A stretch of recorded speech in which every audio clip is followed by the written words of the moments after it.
Hey, this is John Lee Dumas of EO Fire, and welcome to Master Leadership.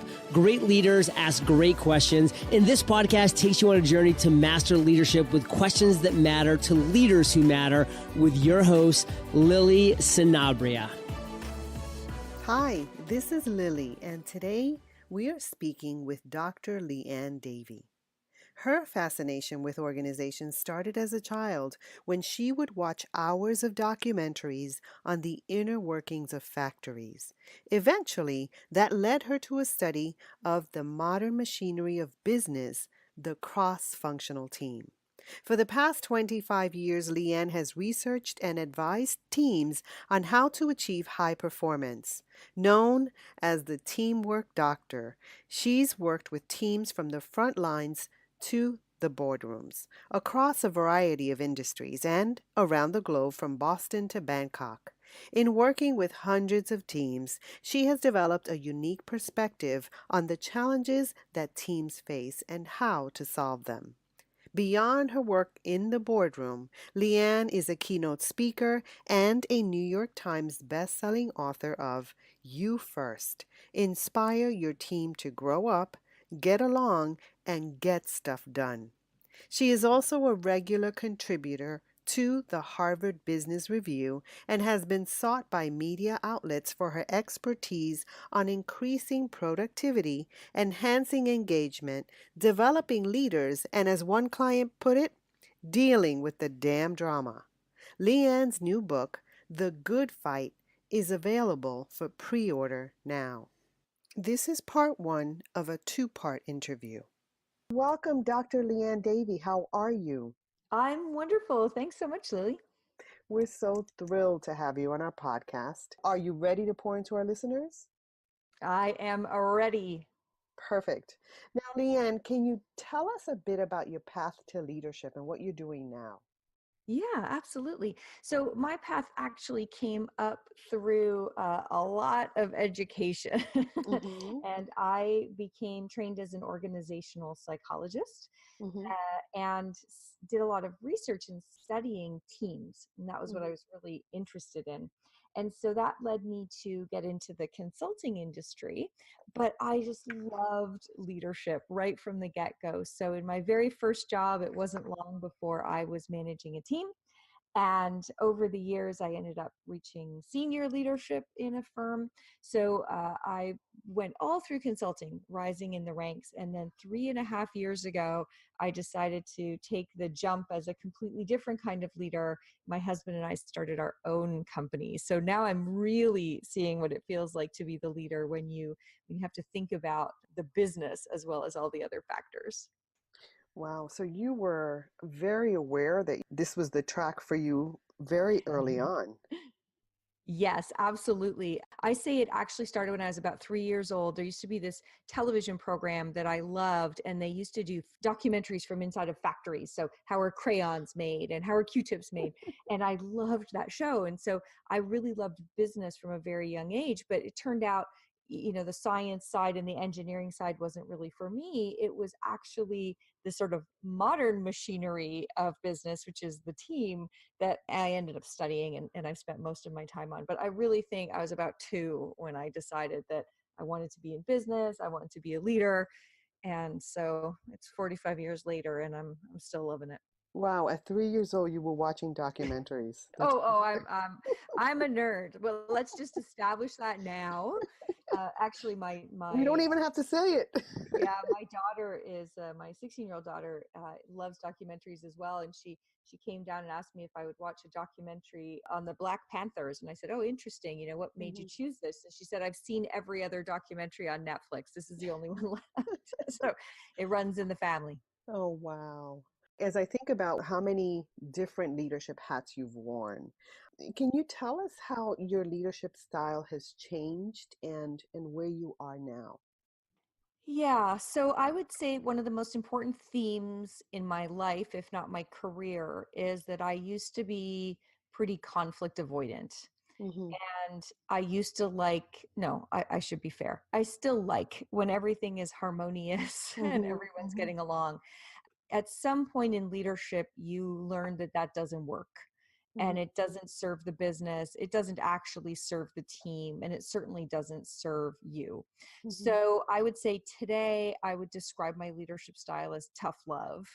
Actually, Kim Scott created the term radical candor, and radical candor is probably a good description of it. So now I understand I need to go after the issues. I need to be very direct. I need to get to the point, say what needs to be said. I just need to say it with love. I need to say it in a way that's kind, that protects the individual, allows them to come out of the situation whole. So I think why my clients count on me so much is that they know that I'll tell them what they need to hear, because often no one else is, but that I'll do it in a way that they know I'm on their side and I'm cheering for them to be successful. So lots of tough love from me. Tough love and radical candor. Yeah. So, what was it that shifted you from being a conflict avoider to understanding that that's not going to serve people? Yeah.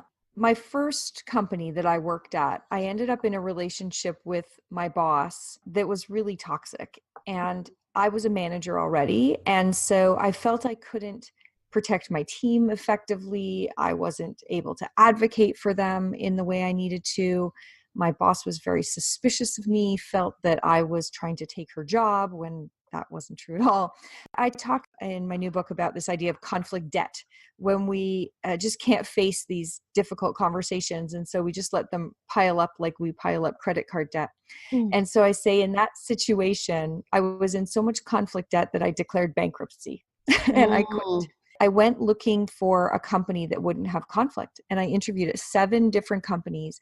And I finally found one. I had 8 interviews at this company. And I finally was convinced that, okay, this was the place that wasn't going to have any conflict. And actually, for the first while, it Oh, was you were awesome. really avoiding conflict. Yeah. So, okay. So let's add to nerd. Let's go with naive and a nerd. So it was great for a while. But eventually, I got into another really, really uncomfortable situation. And I think that was the moment. It wasn't quitting the first job. I didn't learn from that. I didn't learn until the second team, where I realized, oh, you know, organizations require conflict and humans run from it. So we're going to Mm. be in conflict debt every place that we run from conflict. So that's where I figured out, all right, I better take ownership of this. I better start to work through it. So I always say it was my second terrible team that I learned from, not my first, unfortunately, but I Mm. sure learned a lot from that. And many, many years since then, I've really been very dedicated to not racking up conflict debt, making sure what I always in my own head refer to as pay this one in cash, Liane, pay it in cash, deal with it now. Because if Wow. you don't, the interest compounds and the situation gets worse for the business. It erodes trust with your team members, and it causes a lot of sleepless nights that none of us need. And that's certainly true. And you mentioned a book. Can you tell us about that? Yeah, absolutely. I'm really excited to. So my new book is called The Good Fight: Productive Conflict to Get Your Team and Your Organization Back on Track. And The Good Fight it's almost 2 books in one. So if you're like me and you're conflict avoidant and you really don't like it, then what you need is the fight part of The Hmm. Good Fight. And I teach you how to do it in a way that you can still look in the mirror at the end of the day and be proud of yourself and feel like a kind person. I do it in a way that's going to strengthen your relationships with your teammates, not erode them. And I do it in a way that makes sure you'll become a more valuable employee, not a former employee. Mm. So I say for some people, the good fight is really about the fight. But there are other people who engage in conflict regularly and do it in a way that's really destructive. And I say for them, the book is about the good because Mhm. they've already Mhm. figured out the fight, but they sure haven't figured out the good. How do they have conflict with people as allies and say, look, we're all fighting for the same thing here. We all care about the same thing. And, you know, we may have different perspectives on that problem. Yet, if we can understand one another's perspectives, then we can come to a solution that's good for everybody. So that's what I say. It's the good fight is 2 books in one. You pick whether you need the fight or the good. Where can we get this book? Everywhere. So So it's out now? yeah, It's available for pre-order right now. And the exciting thing about pre-ordering it, in the next few days, there's going to be all sorts of bonus offers for anybody who pre-orders a copy. So what I'm going to do is all the tools that I normally reserve for my consulting clients, I'm going to give away to anybody who pre-orders the book before it comes out. So things like, I actually have a conflict debt assessment where you can, it's like, when you For us nerds who want to do that. Yes, or just for the people who like those quizzes in Cosmo Mm-hmm. or whatever, where you want to see, just how bad is it? But it's also got some really practical tools like an actual how-to sheet to plan for a conversation to make sure it's a healthy conversation. So lots of fun things for your listeners if they pre-order the book. So in the next few days, that's going to be up. So my website is lianedavey.com, and we'll have all the pre-order bonuses listed up there. So I'm very excited about that. And you spell it LIANEDAVEY.com. Yeah, it's one of those gifts in life when you get a first name and a last name that are hard to spell. So the good news is it was easy to get the URL. So it is lianedavey.com. Hey leaders, stay tuned for the rest of the interview following this brief message. If you haven't downloaded your copy of the Master Leadership Journal, go to masterleadership.org/MLJ to get instant access and begin growing your leadership with questions that have been curated by top-level leaders. I've also included some cool extras for you at masterleadership.org/MLJ. Now, Liane, many of us as leaders, we have these quotes that inspire us and move us. What are some quotes that inspire you or speak to you, and why? Yeah, that's a great question. There's a couple that come to mind. Mm-hmm. One is the Chinese philosophers, when the best leader's work is done, the people say we did it ourselves. Mm. And because I'm a team person, I'm always thinking about the role of the leader with respect to the team. And I find one of the most disheartening things for people in organizations is when their boss gets the credit for things that they did. Mm-hmm. So, if you're a great leader, when your work is done, everyone's going to feel like they did it themselves. So I really like that one. I also like one that's about, if we want to reach distant shores, we must consent to lose sight of land. And so if you're going to achieve something amazing, if you're going to get to a new place, if you're going to get your team to be more effective, if you're going to be a new level of leader, there's going to be some time where you can't see dry land, where you're going to feel like you're adrift at sea. And that's part of the process. I like these quotes because they're quotes I have to remind myself of all the time. So those are the quotes that really mean a lot to me. Perfect. Liane, what's the best advice you've ever received? So it's a big question. Let me give you a couple. So my dad raised me, and I'm not sure if he ever said these words. He just demonstrated it with his actions. But make changes in your life to make yourself happier, not richer. And all through his life, my dad made changes to make himself happier and better, even if that meant it wasn't going to make him richer. And he died a very happy man. And I think all of us around him were happier because he prioritized his happiness, our own happiness, over riches. So I think that one's a really good one. I also had a mentor who used to say, you can have it all. You just can't have it all on Tuesday.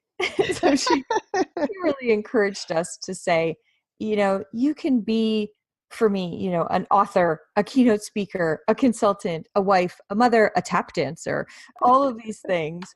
Tap dancing actually is on Tuesdays, but don't think about it all at once. And when she said not all on Tuesday, she meant that literally in some ways, that, be where you need to be on Tuesday.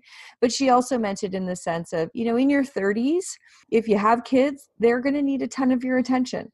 And so you may not become a great keynote speaker at that time when you can't be traveling and be away. So, thinking of it in a day, in a week, or over a lifetime, thinking about, don't limit yourself. You can have it all. Just understand that it's not all going to come at once. Beautifully said. Now, Liane, I've read that you are known as the teamwork doctor. It's better than what some people call me. I've been called Dr. Conflict, which is like, oh no, I sound like a villain in a movie. How far you've come, because that was not where you started. And so that's amazing. So, as a teamwork doctor, what does it mean to you to have a good team, and how do you build and sustain one? So there's a couple things.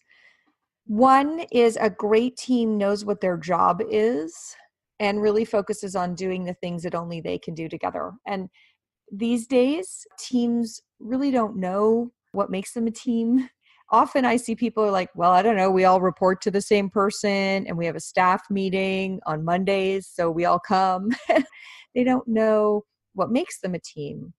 And so a great team does. A great team knows what each person's role is, how they're interdependent on one another, how their team lines up with other teams. So that's a really, really important piece of the puzzle. And then they spend their time and energy not doing each other's jobs for them, but actually doing only the things that they have to do together, that they can only do through collaboration. So that's one half of the equation. I think the other half of the equation is a good team has trust. Hmm. And the reason trust is so important, not in and of itself, but without trust, you don't communicate candidly or openly. And without trust and open communication, you can't have that productive conflict. Conflict becomes passive aggressive, or it becomes just plain aggressive, nasty and vicious. So if you have trust, if you know that you have one another's backs, if you have confidence in their ability, if you believe that your teammates are reliable, if you trust them, then you will speak openly with them, give them the information they need to make good decisions, and disagree with them, knowing that you'll come out the other end still trusting one another. That's super important. So really good alignment, clarity about what's the most important, what's our job here, and getting your time focused on that, and really good trust that allows you to communicate, be candid, and have conflict with one another, knowing that it's only going to strengthen your relationship, not erode it. I love that you drill down to trust. That's something that I always speak about, and it's so much a part of what moves me as a leader. Now, you mentioned that you and your husband have an organization where you go into organizations and you work with their teams. Can you tell us a bit about that? Yeah, what a fun job, eh? I always Yes, have the yes. best job in the world. So we go into organizations either that have teams that are toxic and in crisis, Hmm. or into organizations that have good teams, but that want to be great teams. Hmm. And we have a blend of those. And so what we do is we go in and we do the things that I was just talking about. So we help the team figure out what's their job. What are they there to do? What's their role? And it's so funny because, that's our first big day we spend with teams. And they tend to, when we say, okay, what's the mandate of this team? Why do you exist? We get blank stares. They look at Hmm. us and they blink and they Uh-huh. wait for someone to answer. So we answer that question and we help the team figure out what's the unique value they can only add together. And then we get into the human stuff, into the trust and into the team dynamic. And we do that by helping people get more self-aware. So we use some assessment tools to help people understand their own needs and their own stress behavior. And then we help build new behaviors. So we build skills and we do workshops and we practice having conflict and we practice giving feedback and we help come up with better processes for how to make decisions. So it's a pretty big investment when you normally work with pretty senior leadership teams and organizations. It takes about 6 months to really create new habits, build new teams. But what I'm really excited about is that in the good fight, I actually put in the processes that for the last 15 years have only been available to my consulting clients. I just decided that changing the world one team at a time was not fast enough. And so just believing that there is abundance, that I have more work than I need, and that people need these solutions and these tools. I'm so proud of the fact that I just held my breath and said, I'm putting it all in the book. So it's all in there with instructions of how you can lead your own team through this. So it's really exciting times to be able to share that with everyone. Well, thank you for your generosity and putting trust into practice, because that's what you did when you put this in your book. I did think about it. It was hard, right, to Yeah. say, but for 15 years, this is what's made The me secret a sauce. secret weapon. This is my secret sauce. And I thought, there are always going to be people who say, we want it from you, or our challenge is particularly hard. And so we'd love to have you. I'm not worried about that. But Mhm. there are so many people who the problems are they're manageable. They're things that if they just start having these conversations, they can work through it themselves. And so for all those people, they deserve to have the tools and the opportunity to make their teams better, because our teams affect our entire lives. When I was telling you the story about that original team I was on that I declared bankruptcy and quit, I declared bankruptcy the day after I came home, and my daughter, who was 3 at the time, said to me, "Mommy, can we go to the park?" And I just didn't have the energy. And I did what I swore I would never do, which is I turned on the television and just kind of let it babysit her. And the next day I just knew I can't do it. And so our teams, when they're not having the right conversations, when we do have conflict debt, it doesn't just affect our organizations and the important jobs we're all trying to do, but it affects our families, it affects our communities. So that's why it's all the more important. I actually put a bonus chapter in the book called Try This at Home. And it talks about how do we have more productive conflict in our marriages? How do we raise conflict resilient kids? Because we aren't. We're doing a disservice to our children. I think my generation was a bit conflict averse. This generation, we're making many of them even less able to manage their own conflict. And then I added in a bit on how do we deal with conflict in our volunteer organizations, our churches, our schools, all these places where we participate, because sometimes those have the biggest conflict out of anywhere. So I had a lot of fun writing that chapter and giving people the tools, not just to make their teams better in the workplace, but to make all the teams they're part of even better. I love that you are now a champion for not avoiding conflict. Yes. Liane, you also stressed practice. Tell me why practice is important, because sometimes as leaders, we try something and we fail and we just move on to the next thing. Yeah. So that's when we lose trust, right? If someone sees us try something, we don't do well at it, and so we move on and we aren't willing to show vulnerability, then people lose trust in us. It's actually in moments of vulnerability that trust goes up, not the opposite. So people often say, they'll read the book or they'll be in a workshop with me or hear me give a speech, and they'll say, "Oh, I can't remember exactly how you said to do that. And what if I mess it up?" And I said, if you mess it up, make a big deal of messing it up. So I like humor and playfulness. So if I went into someone's office and I'd been really working hard at saying, I need to listen to them before I go ranting about my perspective. And I walk in and they say one thing, and I start ranting about my perspective. I would do something silly because I'm playful. And I would do like, and I would back up out of the office as if I was rewinding the tape, shut the door, reopen the door, walk in and say, "Okay," and start again. I would be playful about it. And sometimes we get in the heat of the moment and we don't even know in that moment that we really blew it. So if that's the case, I say, come back an hour later and say, "Wow, I blew that. I've been really working hard at, listening to other people before I go telling them my perspective. And I did exactly the opposite there. Forgive me. I'm going to sit down for 10 minutes, put duct tape over my mouth and not say a word. Please tell me what you're thinking." So in many ways, when we mess up, we have a chance to, first of all, signal that this matters. It's important. Secondly, demonstrate we're willing to be vulnerable, which increases people's trust in us, right? Take the high road and show that we're going to all practice this stuff. And if we practice it, we'll get better at it. Because if you have to come tail between your legs saying, "I blew it," that's pretty aversive. It causes us to learn pretty quickly when we have an aversive experience. So that's why I'm such a big fan of practice. And with practice, understand it's not going to come easily and it's not going to come every time. You may get it right 10 times and then mess it up the 11th. That's okay.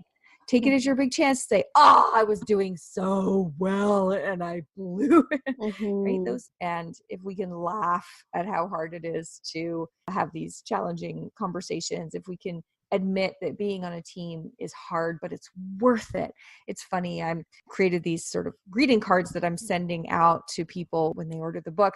And the greeting card says right on it, "What's worth fighting for?" And I think our teams are worth fighting for. I think our marriages are worth fighting for. I think our kids are worth fighting for. So reminding yourself that it's going to take practice, but it's worth it. It's worth fighting for. Love it. This is the end of part 1. Make sure to tune in next week to listen to part 2 of our interview with Dr. Liane Davey. In the meantime, remember to ignite and continue to grow that leader in you.